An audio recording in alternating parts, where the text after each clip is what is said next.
इस वाली video lecture में हम आपको सिखाएंगे अगले सेट के ओडीओ को किस तरीके से सॉल्व करेंगे। तो ये लेक्चर नंबर 6 है। इसमें देखो क्या बोला गया है।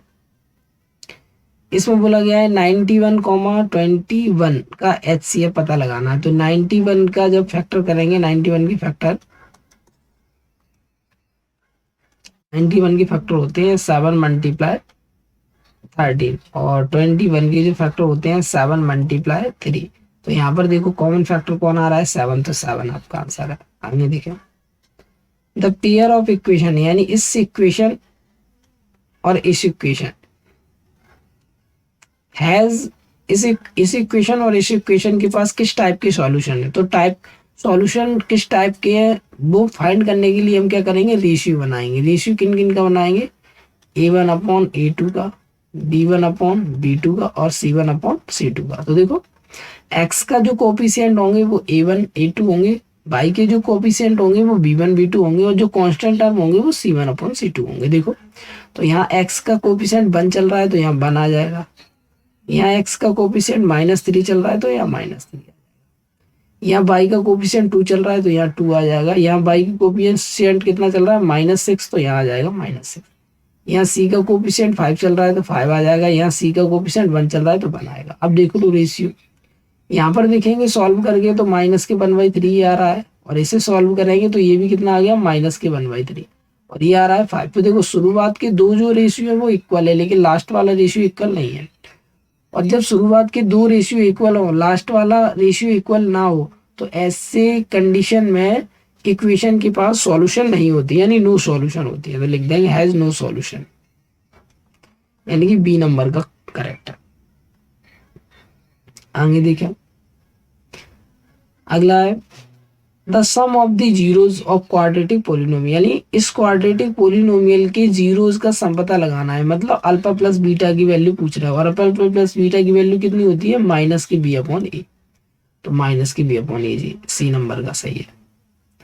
आगे देखें, the discriminant of the quadratic equation, यानी इस क्वाड्रेटिक इक्वेशन का हमें डिस्क्रिमिनेंट पता लगाना है। डिस्क्रिमिनेंट के लिए फॉर्मूला क्या होता है, d बराबर b² - 4ac।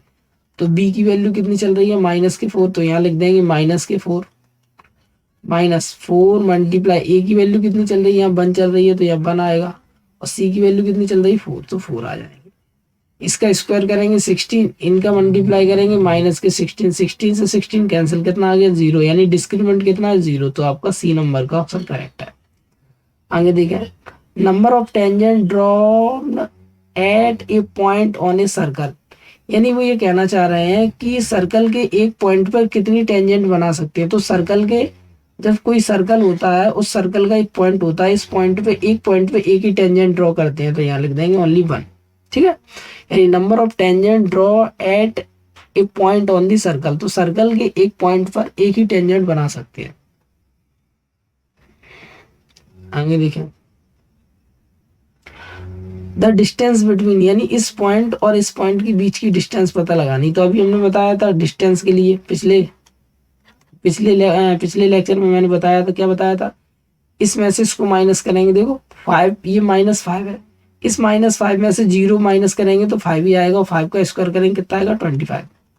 ऐसे इस 0 को इसमें से माइनस करेंगे, यानी 0 में से 5 माइनस करेंगे, 0 में से 5 माइनस करेंगे तो 5 ही आएंगे माइनस के, और इसका स्क्वायर करेंगे कितना आएगा 25। तो यहाँ पर हमने देखा कि 25 कितने हो जाएंगे 50, और 50 के फैक्टर कितने होते हैं 5 × 5 × 2। तो देखो पेयर बन रहा है तो 5 बाहर आ गया, अंदर रह गया 2, तो 5√2 आंसर आएगा। तो 5√2 बी, यानी बी नंबर का सही है। क्लियर है। आगे देखें, फिल इन द ब्लैंक्स है। इसमें बोला गया है zeros will be A cubic polynomial, यानी कि एक क्यूबिक पॉलिनोमियल के कितने जीरो होते हैं, तो आप लिख देंगे 3। क्यूबिक है तो 3 है, क्वाड्रेटिक है तो 2 है, लीनियर है तो 1 है। जितनी पावर होती है जीरो उतने ही होते हैं। ठीक, तो यह क्यूबिक है, क्यूबिक में 3 पावर होती है, डिग्री 3 डिग्री होती है, तो जीरोस कितने आएंगे 3 आएंगे।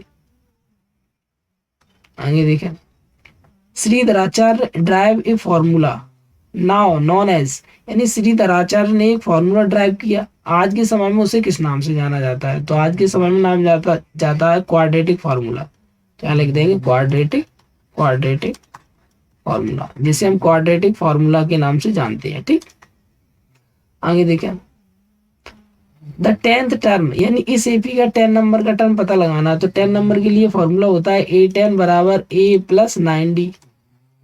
अब ए की वैल्यू कितनी चल रही है 5, तो यहाँ लिख देंगे 5 प्लस 9 मल्टीप्लाई डी की वैल्यू कितनी चल रही है, हर बार 5 ऐड हो रहे हैं, तो यहाँ लिख देंगे 5।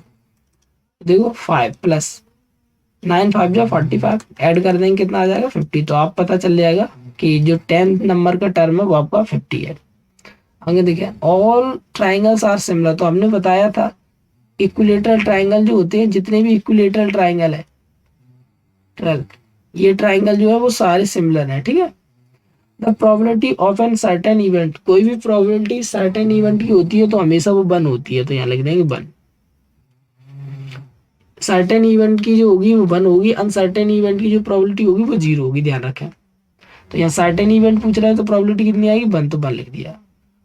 Formula of area of the circle of radius, यानी सर्कल के एरिया का फॉर्मूला लिखना है। तो सर्कल के एरिया का फॉर्मूला होता है पाई आर स्क्वायर। आगे देखें, ये फॉर्मूला सीधा रखा है, sine square theta plus cos square theta बराबर 1 होता है। तो यहाँ लिख देंगे साइन स्क्वायर ए कॉस स्क्वायर ए, तब भी 1 ही आएगा डी नंबर का। 1090 माइनस ए, 1090 माइनस ए होता है कॉट ए, तो यहाँ कॉट लगा देंगे, कॉट ए रहा। ठीक, आगे देखें, ये 5 सेक स्क्वायर माइनस के 5 tan स्क्वायर, यानी कि ये है 5 सेक स्क्वायर ए माइनस के 5 tan स्क्वायर ए।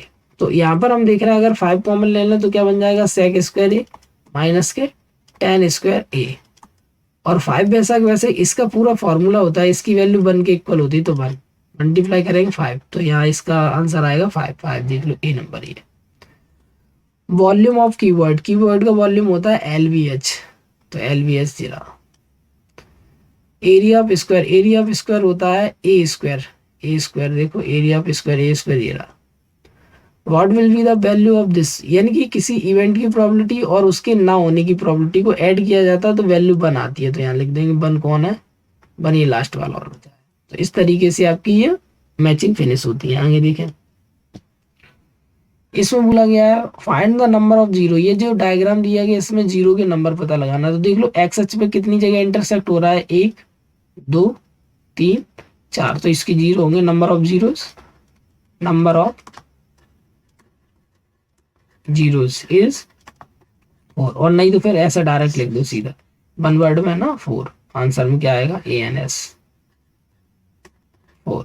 ठीक, आगे देखें, ये आ गया 4। What is the class of maximum frequency is called, यानी कि जिस क्लास की फ्रीक्वेंसी मैक्सिमम होती है उसे क्या कहते हैं, जिस क्लास की फ्रीक्वेंसी सबसे ज्यादा होती है उसे क्या कहते हैं, तो उसे कहते हैं मॉडल क्लास, ध्यान रखें मॉडल क्लास। आगे देखिए, write the formula to find the sum of the first n term of an AP, यानी एपी के शुरुआत के जो n टर्म है उनको सम करने के लिए कौन सा फॉर्मूला है। तो फॉर्मूला होता है SN इक्वल n/2 ब्रैकेट में 2a प्लस n माइनस 1 और d। आगे देखें, right the definition of an elevation angle. तो देखो डेफिनेशन ऑफ एलिवेशन एंगल की जी लिखी है, इसमें क्या लिखा गया है, the angle of elevation is the angle between the horizontal line and the line of side when the observer looks at an object that is higher than the observer, it is measured upward from the horizontal line। यानी कि वो ये कहना चाह रहे हैं कि elevation angle जो बनता है वो लाइन ऑफ साइड और हॉरिजॉन्टल लाइन के बीच बनता है, लेकिन कंडीशन क्या होनी चाहिए, जो ऑब्जर्वर जब वो देखे तो अपने से बड़े ऑब्जेक्ट,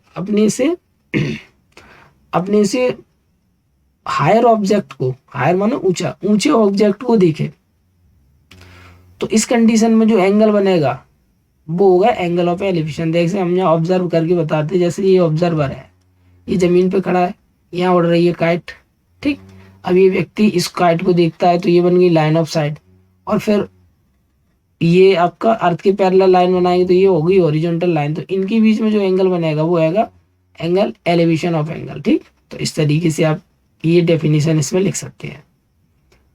आगे देखें, what is called the common point of the line of the tangent and of the circle।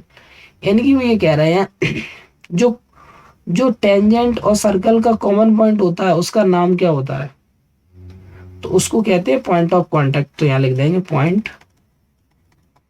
Of contact. ठीक,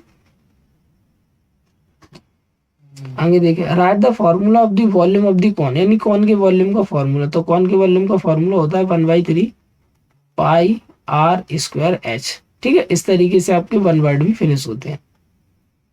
आगे देखें, ट्रू फॉल्स, फिर अगला लेक्चर आएगा। तो ट्रू फॉल्स में देखो, इन्होंने बोला है कि इस एपीयू का जो 10 नंबर का टर्म है वो माइनस के 17 है। तो देखते हैं इस 10 नंबर का टर्म 17 है कि नहीं। तो 10 नंबर का ही फॉर्मूला लगा दो, A10 बराबर होता है A + 9D। ए की वैल्यू कितनी चल रही है 10, तो यहाँ लिख देंगे 10 + 9 मल्टीप्लाई डी की वैल्यू कितनी चल रही है, हर बार 3 कम हो रहा है, कम के लिए माइनस और 3 हो रहा है तो 3 लगा देंगे। कितना हो जाएगा, इसका इसमें करेंगे 27, माइनस करेंगे माइनस के 17, तो ये ट्रू है। यहाँ से लिखेंगे ट्रू। ठीक, ये ट्रू। ठीक, ट्रू। आगे देखें, the area of the similar triangles are always equal. नहीं, ऐसा कुछ जरूरी नहीं है, ये फॉल्स है। कभी भी सिमिलर, ऐसा जरूरी नहीं है कि ट्राइंगल सिमिलर है तो उनके एरिया भी इक्वल होंगे, नहीं, तो ये फॉल्स है।